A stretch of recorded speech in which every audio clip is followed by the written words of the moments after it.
I'll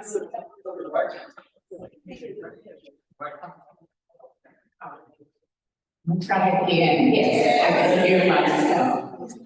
Happy Juneteenth, all, and happy Father's Day to all the fathers, those who have fathered others during other times, all those who stand strong, including pastors, past and present. It's a pleasure today to introduce Elaine Brown, a marvel in our own time. I'm going to say some things you probably don't know. She's a multi-talented musical artist.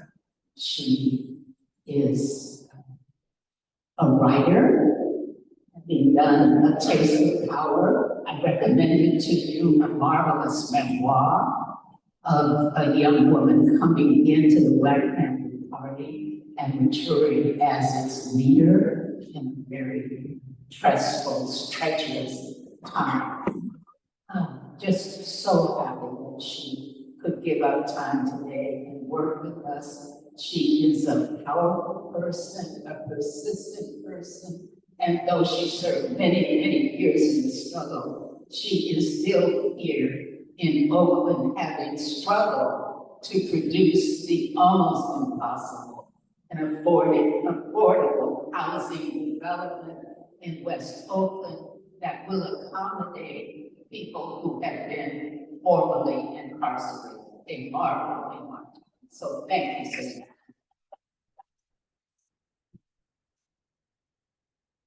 Thank you.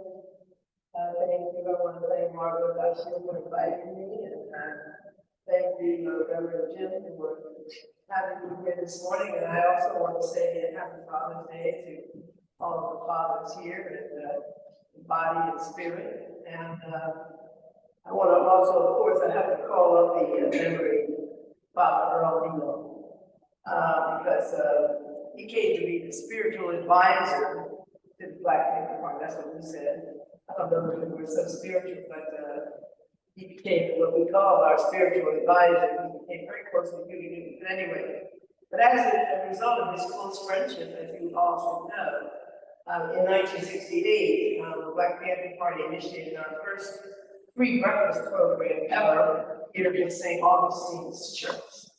And you should give yourself a hand for that, because it's very important what we did, because as you all should know, not only did it lead to all of our chapters across the country to be expanded, probably in our heyday, we were feeding over 200,000 children a week throughout the country, and we didn't feed cereal and milk, we fed hot breakfast, you know, and so that was wonderful, and that led, of course, to the free breakfast program of the school system, and now. So that's one of the most, the seminal and most important one, the survival program that became called survival program.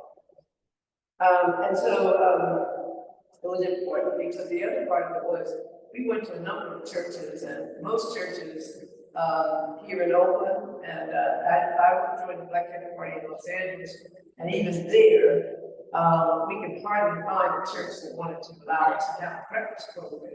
They didn't think about feeding Jesus and feeding people. They just thought, this is Black Panther. We don't want anything to do with the Black Panther. Oh, no Black Panthers in the Pentecostal Holiness, Baptist, whatever church. We were, I mean, literally nobody wanted to have a free food children program. Can you imagine that? But our program here was the first in the Black Panther Party. And, you know, Father Neal welcomed us. It wasn't the exact opposite. Welcomed us and welcomed us. It wasn't this church, it was another facility. But using your facility every morning, cleaning up, serving breakfast to probably several hundred children ultimately a day.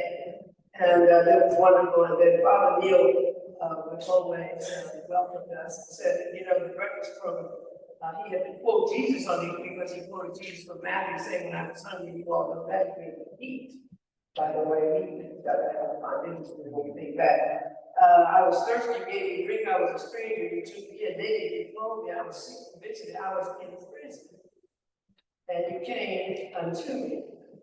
And the righteous, the Bible goes on to say, answer, saying, Lord, when did we see you hungry, thirsty, a stranger, naked, sick, or in prison, and Father, you quoted Jesus said, "And as much as you've done this unto the least of these, you have done it unto me." And that was the principle behind our program, even though people thought we were thugs and terrorists and whatever else they wanted to label us. At the end of the day, we were doing that. And in 1973, maybe late 72, when Bobby Seale and I ran for mayor and city council respectively, we launched a free food program that gave away the first 10,000 bags of free food. It was a magnificent endeavor, very difficult, with a chicken in every bag. And Father Neil blessed the occasion, and he said that, Jesus fed the fishes and loaves of 5,000, but the Black Panther feeding 10,000. So we're going to say that the Black Panthers are doing the work of the Lord. So that's the kind of connection that we have. And it's important because so many people have, churches with ATMs in it when you walk in. And maybe you haven't seen that, but I have. And I live in Atlanta, mega church.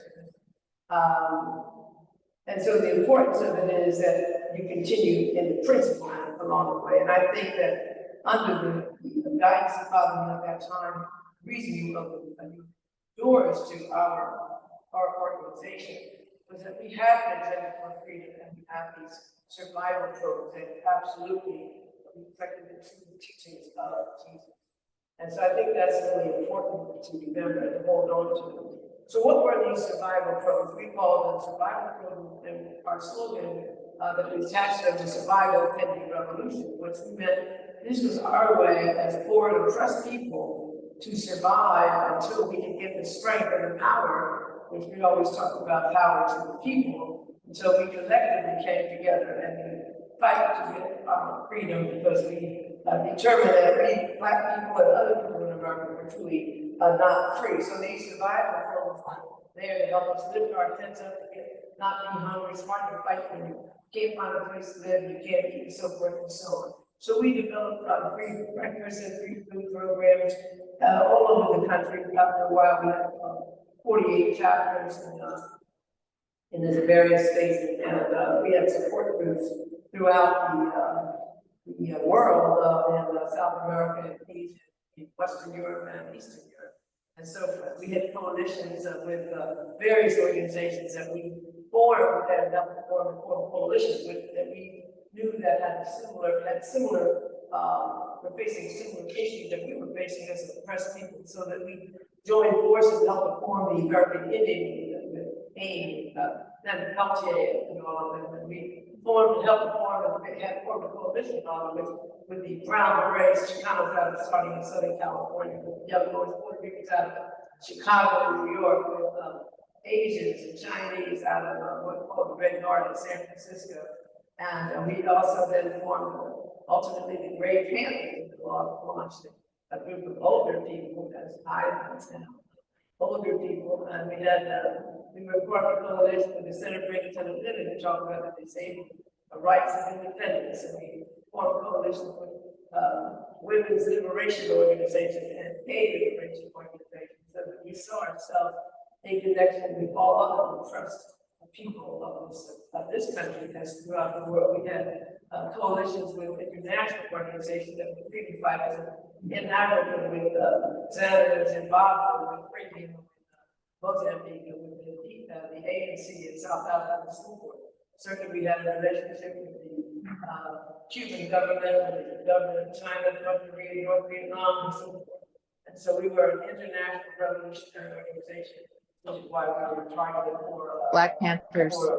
Yeah, but that's what we did, and then we arrived and came up out of our survival program. We know that everyone in other organizations. You need to take medicine. Being made for freedom against oppression and colonialism around the world. Use these tools of feeding people, of developing clinics, of organizing people around our needs, and that's what we did with Black Panther Party did, and that was your contribution was really an important moment that changed a lot in terms of what we did. Our analysis on that was that after 250 years of slavery, collectively were African people brutally captured, brutally transported, to the, what would become the United States, which was a colony, to work for free for life, to restrict of all the vestiges of our humanity, no land, no home, no family, no name, no food, no housing, no education, nothing at all that represented us as human beings. Last 250 years, we say, up until 1865, the Civil War, and the 13th Amendment was written prohibiting Let's see if I servitude. can But before the first and the 13th make Amendment pancakes was with what I have. ratified, We'll talk about the store later. Southern Confederate states, 11 of them, began to pass a lot of laws, particularly to black people, criminalizing the blacks, and that came to be called the black votes, criminalizing us mainly for not working. And the funny thing about Juneteenth is that freedom in 1865 was very, that's almost shocking me. Me too. Celebrate Juneteenth, which was June 1865, 2 months after the end of the Civil War. But the people of Texas, the total Texas, was the opposite, told about a Union general that you are the people who were enslaved are now free, and your relationship to your former slave masters is that of employer, and you will now work for the person who used to be your slave master, and you will not leave where you are now, you will not go the street, you will not go anywhere you have not the right to go. Now that's what you need to read it if you have not known. So really, were we free in 1865? The question would be, what does freedom mean, of course? And so we honored the country having to face the black fellows and ultimately lynching and hunting down former slaves and bringing them back. We spent the next 100 years, 1865 to 1965, struggling for survival. Not just struggling for something like we want to own land. People think we had land. We were given 40 acres in the war. 40 acres given out at the end of the Civil War by Union General Sherman, who was no fan of slaves, but who said, 4 million former slaves, and they're going to come back and haunt you, do something. So he said, we're going to divide up all this land we just confiscated from North Carolina, South Carolina, Georgia, and Florida, 30 miles into the coast. Cut that up into 48 plots and give them to these former slaves, otherwise they won't come back and haunt us. And they started to do it until the new President Johnson decided that he was not going to give this land to these former slaves and return it to the original owners, and we were now back to being essentially slaves again, because black folks criminalized blacks for not being, for not working. And what was your punishment? Your punishment was to work on the chain gang, building railroads, building steel mills and coal mines and so forth, with the rise of the industrial state. So we fought and we tried our best to survive, to find food, to find a place to live, to find everything, shared property, working on the chain gang and so forth and so on. So going from 1865 forward, we get the Booker T. Washington movement in Alabama, and we get the NAACP forming, we get the Nation of Islam, we get Marcus Garvey, and we have all of these various movements, anti-lynching, so forth and so on. Every attempt just for us to survive a hostile and brutal environment that had no place for us at all. We were not slaves and we were not free.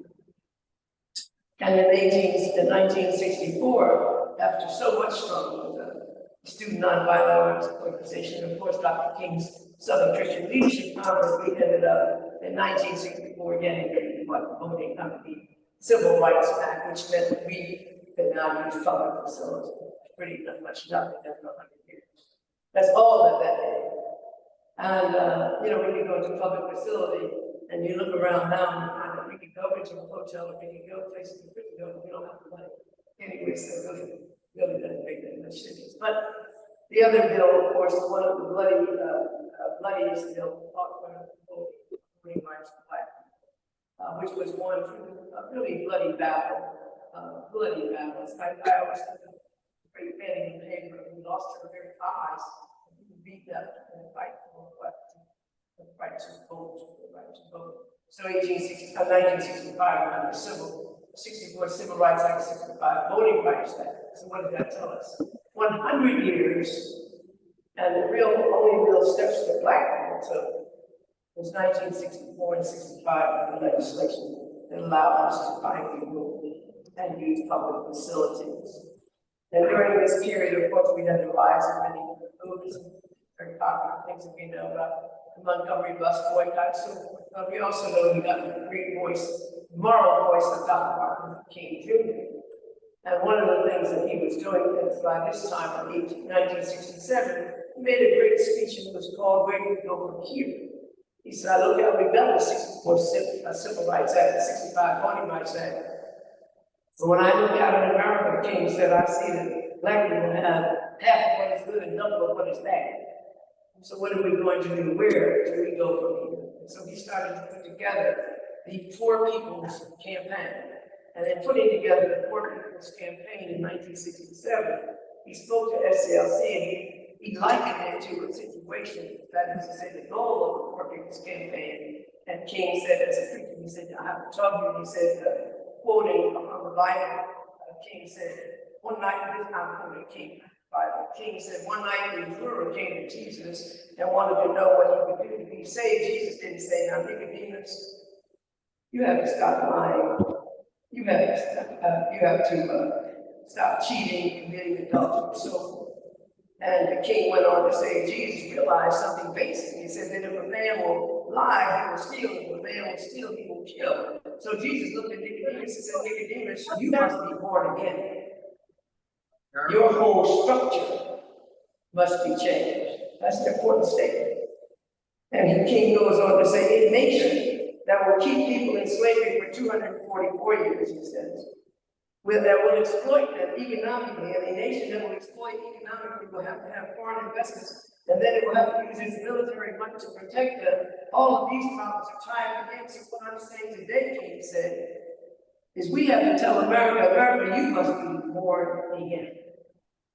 Born again. And what that means is the entire structure. You cannot talk about freedom as long as you have a structure that is oppressive in its very nature, and that's what we have. He was calling for revolutionary change, calling for redistribution of the wealth of the nation. That was in 67, late 67. By April of 16, of course, he was assassinated. Now, if anybody thinks James already killed him, then I don't know what's wrong. We'll have to talk later. Now, what King said, 2 days after King's assassination, Bobby Hutton, what we call the first member of the Black Panther Party member, was killed here in West Oakland. And you had a funeral right here at St. Augustine's Church. And it was all tied together, as King said, it was all tied together and had a lot to do with this question of not just civil rights, but human rights and freedom and a redistribution of wealth of the greedy nation. And so you had the funeral right here. So this history cannot be forgotten. You can't forget it, and you have to, as long as you can, spread this history because the wealth disparity in this country still exists. We see it every day. We are now still talking at this day about the problem of homelessness. We have forgotten when I didn't have any place to go, you took me in. We forgot that part. That doesn't count anymore. But we have all these homeless people, not just homeless people who are mentally ill and one of those. People who really don't have anywhere to live. They're living in a basement somewhere, living on a couch somewhere, living in a car somewhere, and so forth. So how is it even possible? What kind of a society wants people to live like this? And what are we doing about this? And what are we doing about the high rates of so many evidences of disparity, especially when it comes to Black people? We have the highest poverty rate, even now in 2020. We have the highest cancer death rate. We have the highest maternal mortality and infant mortality rate. We have the highest incarceration rate, lowest educational attainment levels. What is wrong with this picture? Something is wrong. This level of disparity, is that what we want? Is that what we were taught? Is that what we believe? Now, if we believe that, then that's one thing. But if we believe something else and something better that this church has always shown is committed to, then we have to fight and continue to fight for our people to at least survive and live a decent life while we have time on this earth. So I just want to tell you sort of toward the end here, as was alluded to, I'm trying to keep it going as much as I can and keep the spirit of the Panther anyway alive. And so I've become a co-developer and co-owner of a 79-unit, 100% affordable housing complex in 70 Campbell, West Oakland. And it's really affordable, very, very low. It's called very low, extremely low income. You may not have any kind of an income at all. And we have a beautiful building. We will open and have our grand opening on July 17th. Everyone is invited.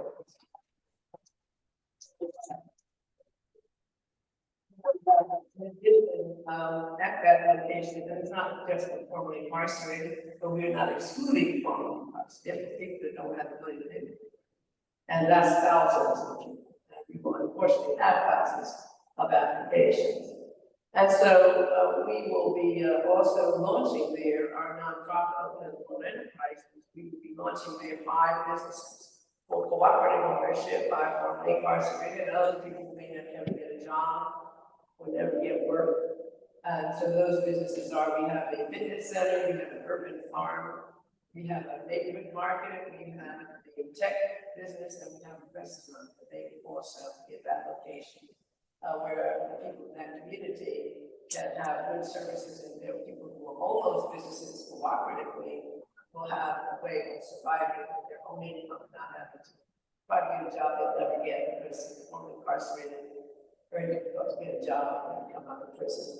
So I tell you all that to say that we're keeping this going, and I appreciate being here today, and I can just only end. If you want to ask questions, that's up to you. If you don't, that's up to you too. But anyway, I want to remind us that we always said all power to the people. Thank you very much.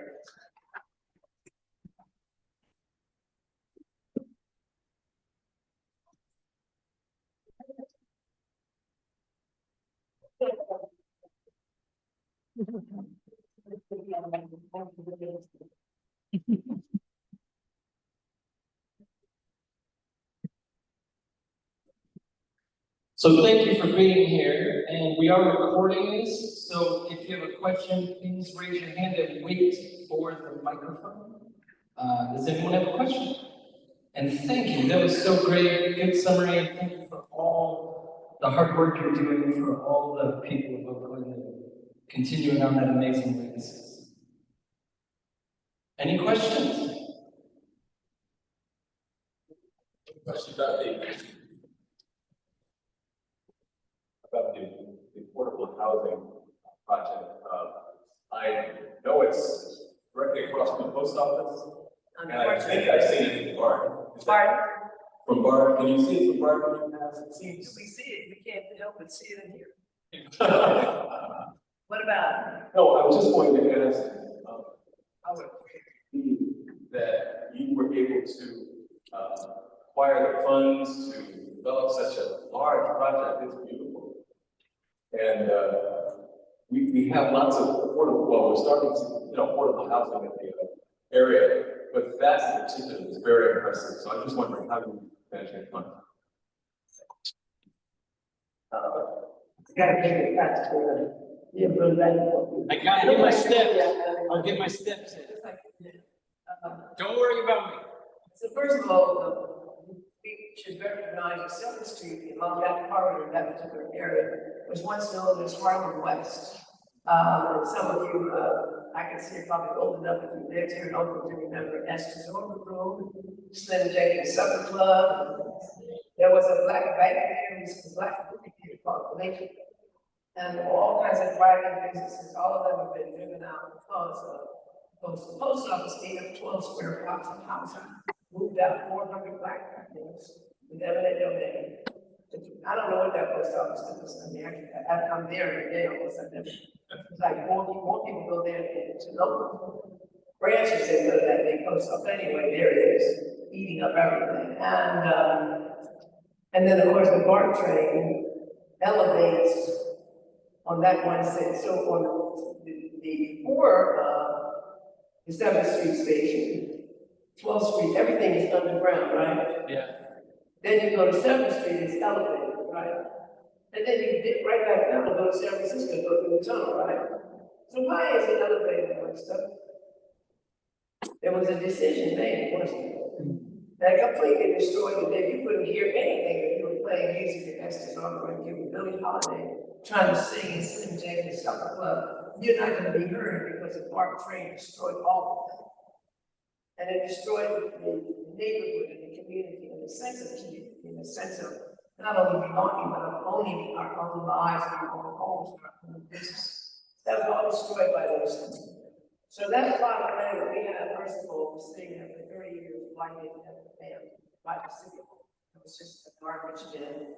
And the people were garbage around it because nothing was being done to improve that community. Everything was being done to let it go into oblivion.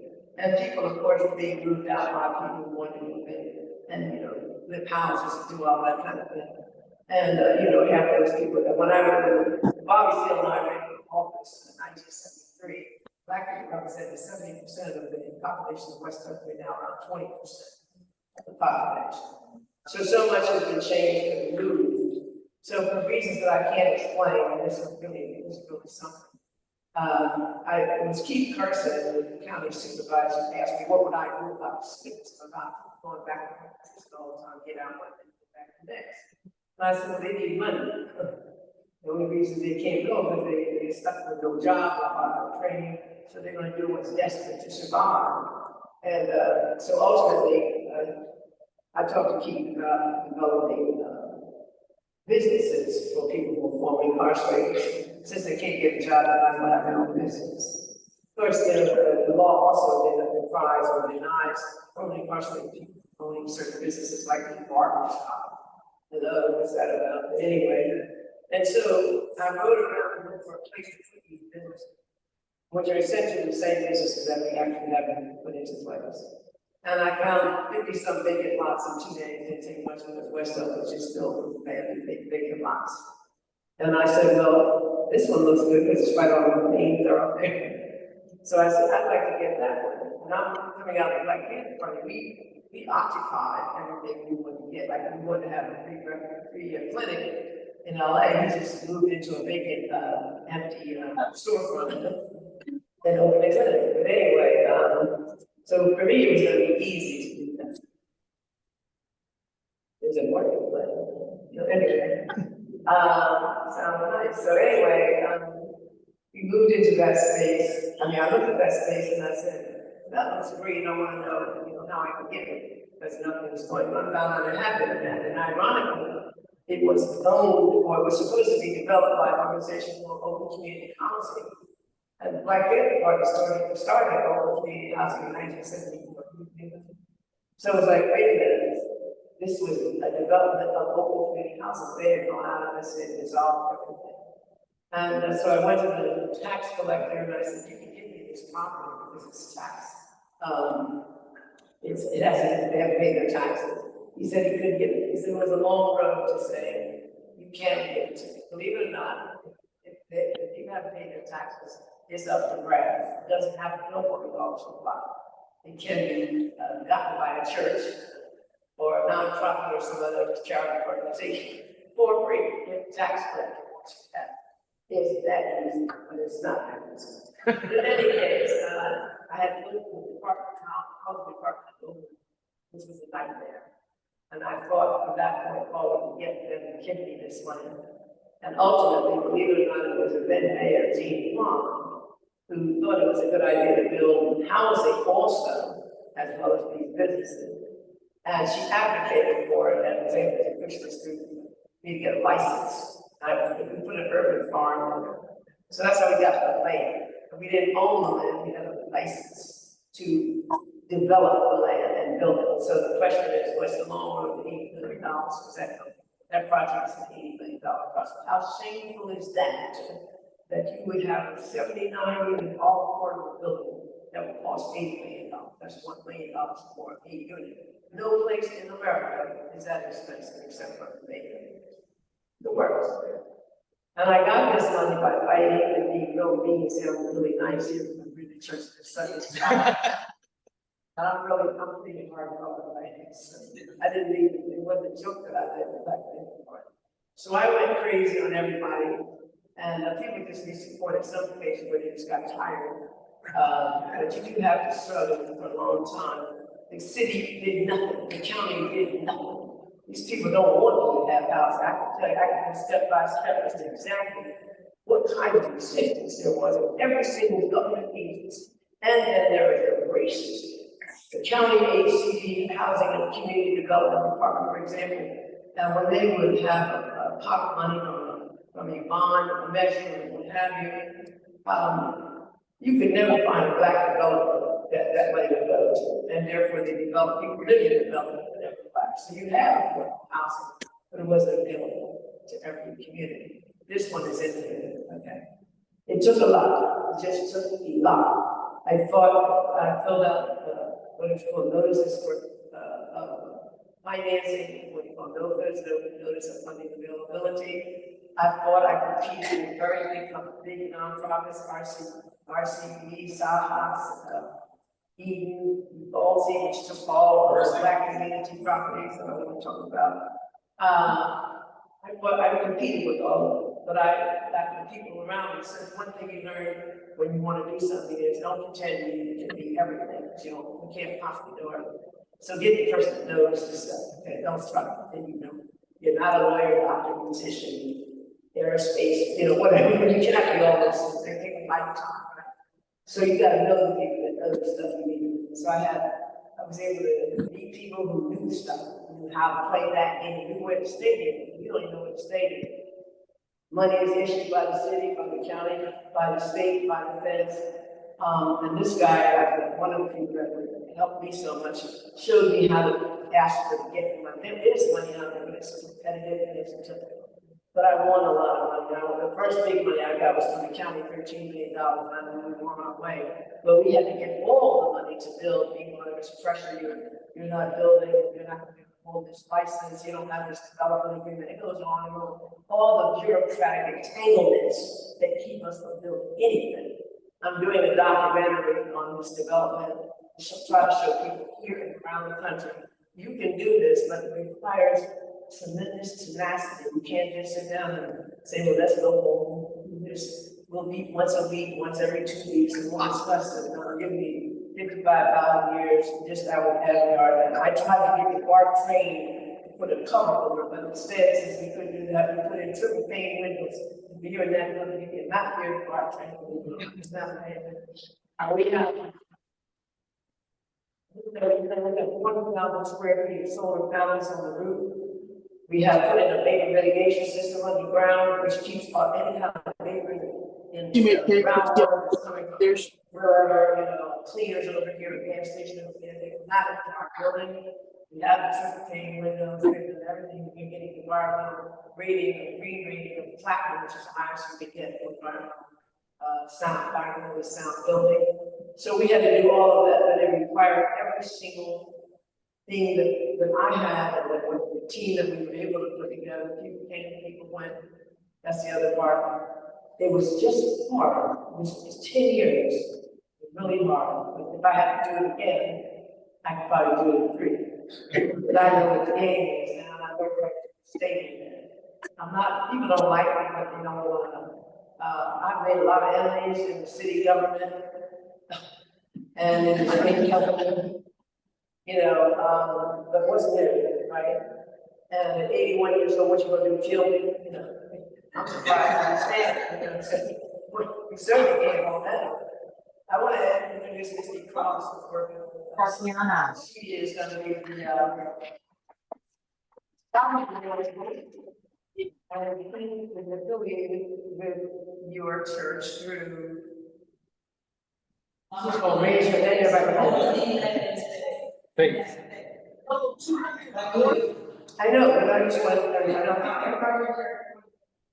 I'm usually the one that helps everyone download things. Yeah. Oh, that's right. So she's going to be our resident manager. We have beautiful open area, a common area, and a beautiful sort of closet opens out to a really beautiful place for people to come and gather. We have a laundry room on every floor.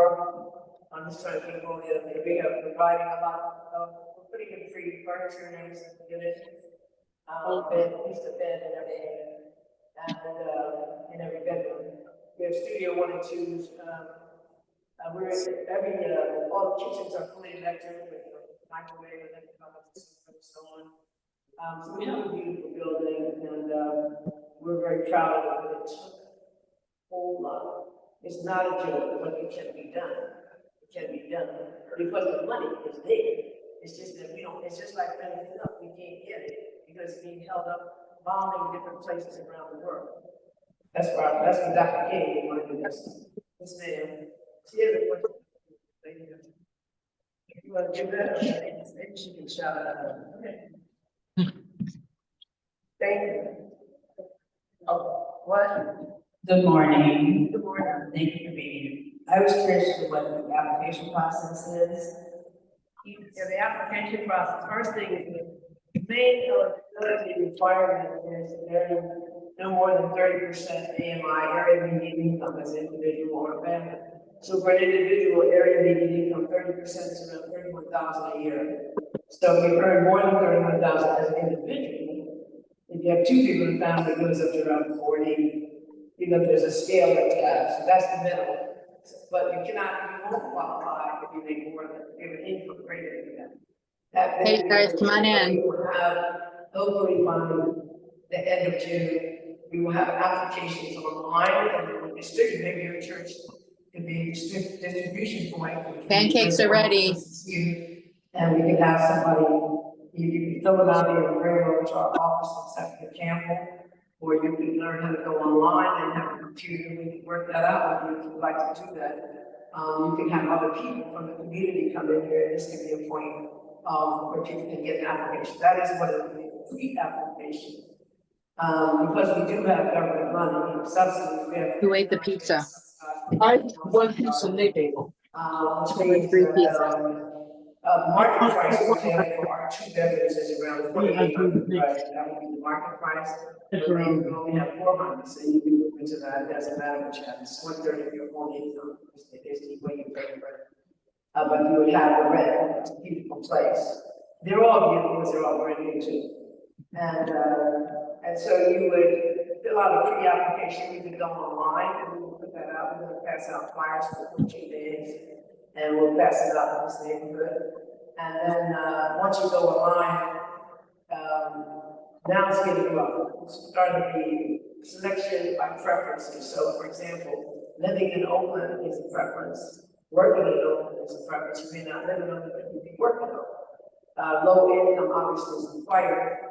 A declaration of homelessness, and that could mean anything from you're living in a crowded condition, sanitary condition, blah, blah, blah. That's when you live on the street.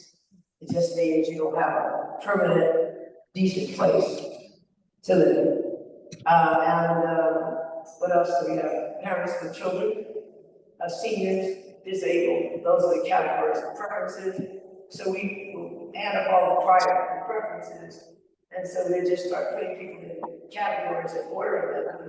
We already have over 500 walk-ins that keep them without advertising anything, and over 500 people that walked in, so you know that's too many for 79 units. And so we expect to get thousands, and sadly, we'll have to wheel them down. Those who meet the criteria, but everybody will get put on a wait list, and then we notify you, and my phone number, and email, if you have to communicate. What's some blueberries on it? You can always walk in the door. Yeah. Right there, so. Fill out an application right there. So that's what happened. So I don't think we'll be able to get the place fully leased until August. Because the process is too long, it is horrible, but you can actually keep the house. And the saddest part for me is people I know who ask me, can they get a place there? And there's no way we can prioritize based on the subjective relationship. So we just have to put everybody up high and do what it does. That's it. But it should, whatever whoever gets it, that'll be good. It's all right. Okay, thank you. The talk is loud, Mom. No. For the recording, welcome back. My name is Leslie B. The And pancakes. I was one of those terrified little kids back on 27th and West, when the party would come in and was really afraid on Sunday mornings because we as kids, we were spoken, we spoke and were spoken to. And we never interrupted service. You And never people watched that, I said, we never interrupted a church service ever or Sunday school. And I'm younger than Margot and others, but when it was tiny little kids like Joseph, I was terrified when Huey and others came in and interrupted Sunday school or the church service. But here we are, we all made it through. You're telling me the Black Panther Party interrupted the church service for real? Yes, ma'am. I find that hard. Actually, I was there and listening to my parents, Father Neil, bless his heart. And I'm blessed that I was able to communicate with him with this last year of his life. But there were days when we had to talk to our parents because of activities. I do worse, all out. I think And it it's, all worked out, don't feel bad. which was the main thing. The breakfast program worked out, and the party's relationship with the church. But Joseph and I noted, we were the little ones in Sunday school, but I'm glad to see the work that's been done. And I was at the 95th International, the Cherry Hill ribbon cutting ceremony this past Thursday. And I'm looking forward to attending your groundbreaking and your ribbon cutting ceremony when you open those 79 rooms across from the post office. I had a quick question, if that's all right. I recently read that on an average in San Francisco, to get a permit to build new housing takes 677 days. And in Oakland, it's like 380 days. And my friend who does construction, to get a permit, my friend does construction in Atlanta, and he said it takes 2 to 4 weeks. How can we, apart from your tenacity, we need to fix that system. The only way to do it is to do it. More. In other words, St. Augustine Church, you march down there and tell Shane Bauer to cut it out.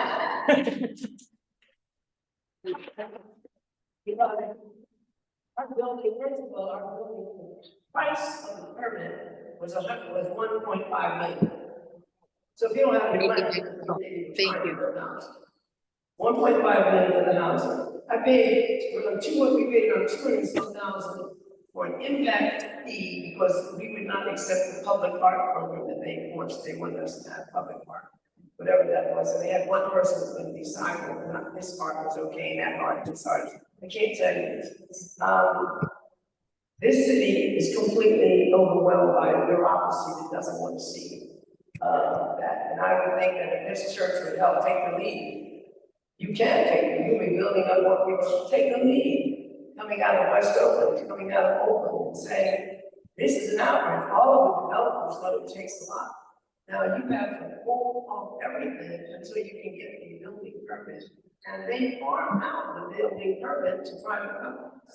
So the city building department issues it, but you've got to wait for some guy in San Diego. Yeah. Seriously. Yeah.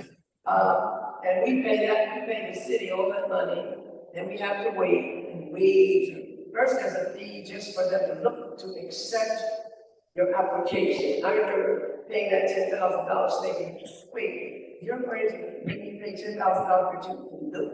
It's not the whole plan, just look at the application. Yeah. And then there's so many fees attached to the building permit, I can't even begin to tell you, but you're right. It takes forever. It's just What is the that? price of construction and so forth. We took on some non-union companies, Yeah. small companies can't. That's so, okay, so go. And the union tried to fight us too.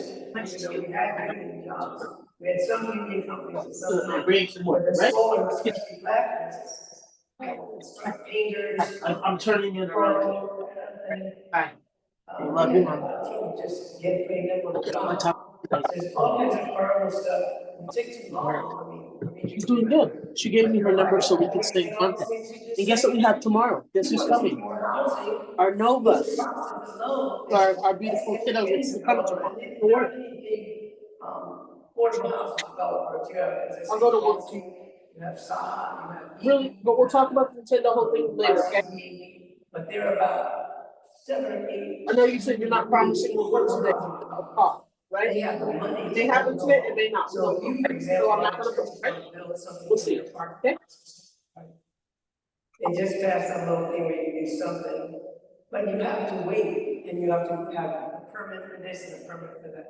And even now, to get our occupancy certificate that we're still waiting for, even though the construction is completed, we had to get like 7 different approvals, and we're still waiting for the fire department of the city of Oakland to give us one last permit, because even though they approved everything in the entire building, we did not have a permit for our evacuation signs.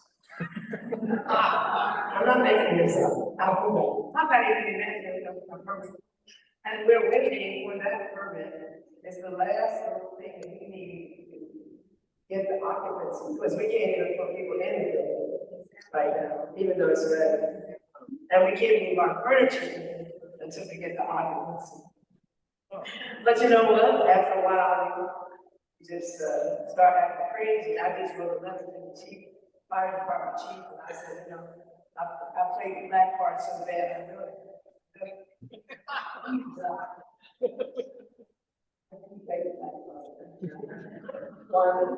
So he wrote me a wonderful letter, so I'm hoping that Monday or Tuesday we'll get that permit for the evacuation signs. The signs are good, everything is good, but we don't have permit number 4782B.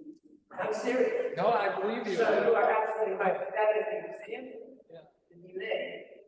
That's why you don't have housing. It took me from the time of, when we finally got the money, which was another drama, in terms of getting the agreement, because everybody wanted to fight over who would be first if we failed. So we had to have these meetings. And then we had to borrow against this counter state money, because the state doesn't give you the money until the building is built. So we had to borrow from Chase Bank. 50 acres. It's horrible. Yeah. But it isn't undoable. Yeah. If you have the will. And I look at everybody that's still here and is seemingly excited. And I think you can get a committee together and start sending letters and nothing else saying, we want to see more housing. And we found out one of the problems is the bureaucracy of the building department and building permits. Not to count the fact that you go down there, you might get in line at 10 in the morning to get your one permit done. And you might get out of line about 2 in the afternoon. I'm very serious. You can just get it. The people that know this, the construction guys that know this, they just send somebody down there, stand in line, and they're ready to be spoiled. Have somebody else come in. Because it's hours of waiting just to get the stamp and something. And then they're gonna go to lunch. No, I understand, they will go to lunch, and you know, it's like one of those things out of a comedy. Oh. Yeah. But anyway, thank you very much, guys. Yeah. All right.